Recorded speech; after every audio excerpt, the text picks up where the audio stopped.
All right, welcome aboard, everybody. So we're going to jump in today on the topic building effective policies, procedures, guidelines, and standards. So let's jump in. Before we got into here, let's quickly do our roundtable. We started the journey with basic foundation of IT. We said we use our home network as a guide and said ultimately, a home network is a small microcosm of the larger cybersecurity ecosystem. The only difference is that we have more devices in your company, more people, more regulators versus your home network. We talk about cloud computing, different types of cloud. We talk about data center, talk about the new ones, AI out there. Then we sneak into the core of cyber, confidentiality of data, integrity, availability, non-reputation. Then we started dripping into the core major domain areas that covers our cyber resilience in general. We said asset management. How do we protect all these digital assets, hardware, software, data, cloud, AI models within your environment in general? Then we sneaked in to say those assets we've identified, how do we track them for potential vulnerabilities, the weakness around it? Then we went further to say we should monitor all our network to check if there is anything that is an outlier that is obviously a threat, we can capture it. And we talk about SIM, security incident event monitoring. Then we sneaked in and said, okay, at the end of the day, we need to figure out how do we prevent unauthorized access. And we talk about identity access management. Within the identity access management, we talk about zero trust. We talked about principle of least privilege, meaning if you don't need access, don't give me access. We talk about role-based access. We talk about multi-factor authentication also. How do we onboard? How do you offboard, right? Then we sneaked in from there. We said, okay, let's talk about threat intelligence. It's not enough to, within organization, we have to have a way to track and monitor potential threats internally from an external source. We talked about that too. Then we also mentioned endpoint security. So all of us on this call right now, you're using your mobile, you're using your laptop, desktop, any digital device, that's considered your endpoint device, right? So those endpoint devices at times, we have to think and say, okay, what are the security controls around those devices? Some of the controls we're talking about to be like your antiviruses installed on it, your intrusion detection system, intrusion prevention system. Whatever tools is installed, sometimes we install agents to monitor all those endpoint security devices is a big deal. Then we talked about incident response, but saying, in the words of this CEO of Cisco some years back, he said there are two types of companies, those that have been attacked and those that have been attacked but are not aware they've been attacked. And I think I give an example of one of my clients some years back, for about 5 years, consistently they had this tons of attempts into their network. And the IP addresses was coming from a particular region in the world. So the question we had was, okay, probably they had vendors there that was maintaining their devices, or they had a location there, a plant there. And to our surprise, they said they have nothing there, no presence there, no vendor there, nothing. So we know that this has just been an attack. So you can imagine for 5 years, we have a log of 5 years of attempts, and they were not aware. I mean, totally blindsided, totally 100% blindsided. So, of course, for us, it gave us some street credibility that we, pointed that out. Of course, we just used a tool to run it then too. And that was it. So the point I'm making is that we jumped into incident response. And that means how do we respond if there's an incident in general? Then after that, we sneaked in and said, okay, now let's start getting into the foundation of everything. Some of the framework and guideline we used. I will talk about NIST framework. NIST CSF 2.0, one of the new function that was added was govern, right? Then we talked about NIST 853 that covers privacy and security. We talk about 161 that covered supply chain. We talk about 30 or 31 that covers risk assessment. Then I think 61 covers incident response, right? And one of the things that I highlighted around NIST was, at least for me as a young professional, I used to just say NIST framework, NIST. But in reality, you can't just say that, right? There are subdomains, and you have to talk about it's just like being a lawyer.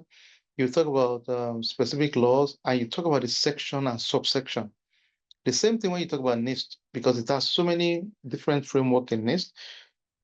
You show competency and dexterity of knowledge by getting to the detail of, okay, 853 is for privacy, 161 is for supply chain. So I hope I've been able to establish that, okay, these are things that makes you stand out. In a conversation, you'll be respected immediately. Then we sneak into ISO. ISO is much more very global appeal. And we have ISO 27001 that focus on the specific certification. 27002 certification of ISMS. 27002 gets into the security controls, all the key security controls, I think about 93 of them and 14 different domain areas. So those were the bedrock. And we did some assessment around that. And what we do in this environment around assessment mostly is that I know if I can get you to do 7 assessments, 7 specific assessment roles, you can do 12, you can do 20, you can do 30. So we don't say, oh, do all to 200. No, doesn't make sense because it takes a lot of time. You can do that on your own just to out of curiosity, but we kind of make sure you can touch a few because I know you can replicate that model in much more. So anyway, that was where we found ourselves. Now today we are jumping into another core bedrock, building cybersecurity policies and procedures. So we'll get into that. And we all can agree it's a big threat out there right now. So people are really worried all the time. And the cost of cyber attack is getting much more expensive. There are so many regulations out there. We're going to touch a lot of them. We've talked about NIST. We've talked about ISO. Those standards at least for a start, okay? So today, let's talk about policy, procedure, guideline, standards. Sometimes it's very confusing. I hope in the next 2 minutes, I can make you understand the core difference. Anytime you see the word policy in your mind, just think of high-level statement. Let me tell you one reality. In the past, before all this AI model, even at senior level, I'll tell you, sometimes very difficult to bridge the gap between what is a policy and what is getting into borderline procedure. Because you're writing a policy, but sometimes because you are so used to, you know what to do, you're not telling me a little bit about what to do. So now we struggle and we start challenging each other. That, hey, listen, Aiken, I think we're getting into borderline of policy or procedure right now. Because now policy is high statement, high level, it's just high level statement. So, but think about it. It's a thin line at times. When you say high level, then at some point you now find yourself almost talking about what you'll be doing the step by step, So now it's a mental shift. You have to know if it's policy, just keep it high. No, don't get into any details. I don't want to hear just policy, what you want to do, straight to the point. Procedure gets into now the specific. We're talking about what is the roles and responsibility, the execution side of things. Guideline, typically, they are best practices.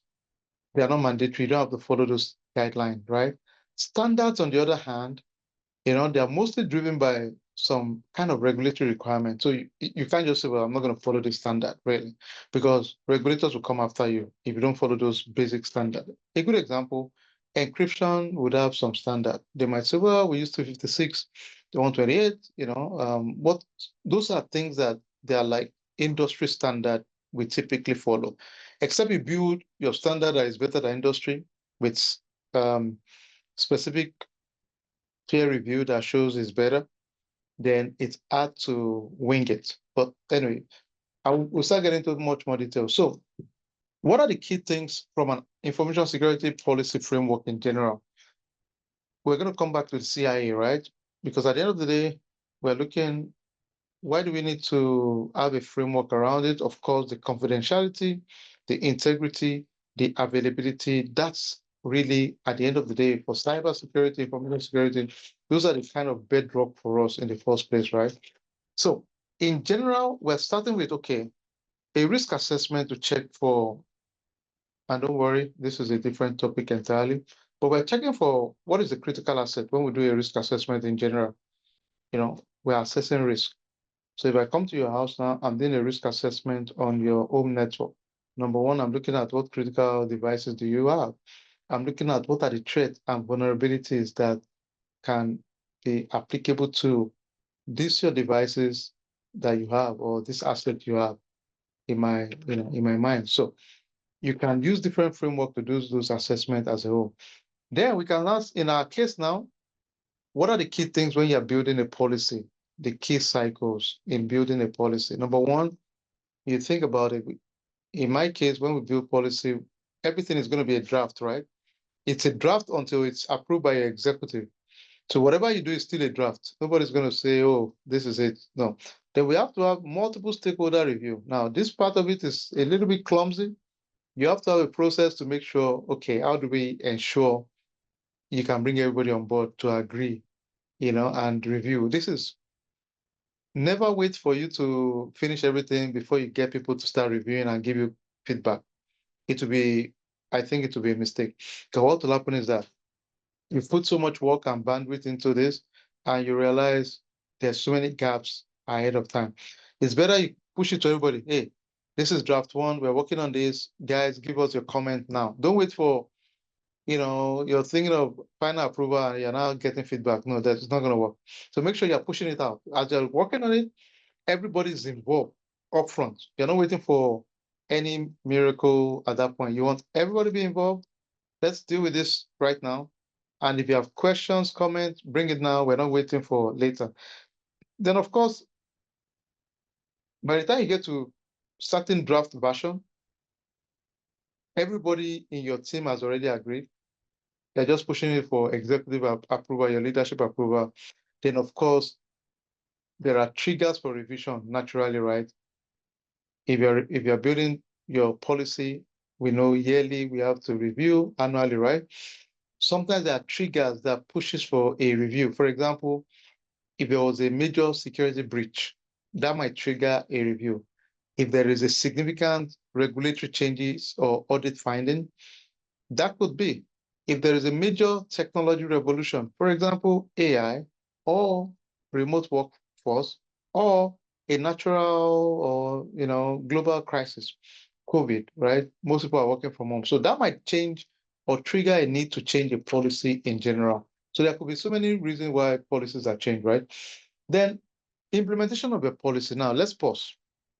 Of what use is any policy you and I have if we don't have a clear training and awareness and communication of the policy? Let's pause. I've seen a lot of documentation, even within my own team. I have an amazing team, right? Hardworking folks for all our businesses that help us and support us. We have SOPs that we build, we have policy we use. And I'll tell you one of the things that I feel personally frustrated, even when we have a publishing team. Some of you, if you have time, go to skillweed.com/resources, tons of solid resources. These guys work crazy hard to put solid cyber resources. Our sister company, landzero.com/resources, focus on land investment in North Texas. A lot of publication also. The point I'm making is sometimes you build all of this documentation for your community, right? And in some cases, you might have two solid documents, very effective document, but because you've not communicated and shared it. Some of you might see us share documents every week or so. So it's not enough to build a policy or procedure. What about communication? How do we share it? How do you read it? How do we enforce you read it too? Sometimes. So those are the things we have to think about. Big deal. Monitoring and enforcement. Like I mentioned, sometimes we have to have a process to continuously monitor and enforce. Sometimes we audit and check. We do logging. And at times, if the violation of those policies, it becomes HR, disciplinary issues too. So it's serious stuff, at the end of the day. And these are some standard We've talked about two of this, NIST, ISO.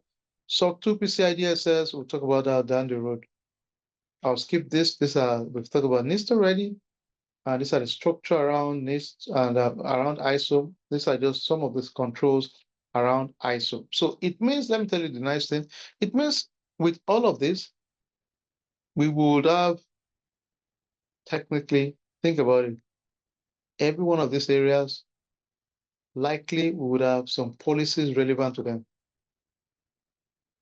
Remember the controls we have for ISO 27002, right? Each one of those domain areas will likely need policies around them. If you look at this now, for example, it's fair to say there should be policy around access control. There should be policy around physical security. There should be policy around supplier relationship. Today, we'll split and write some exciting policies. I'll get to that in a bit, okay?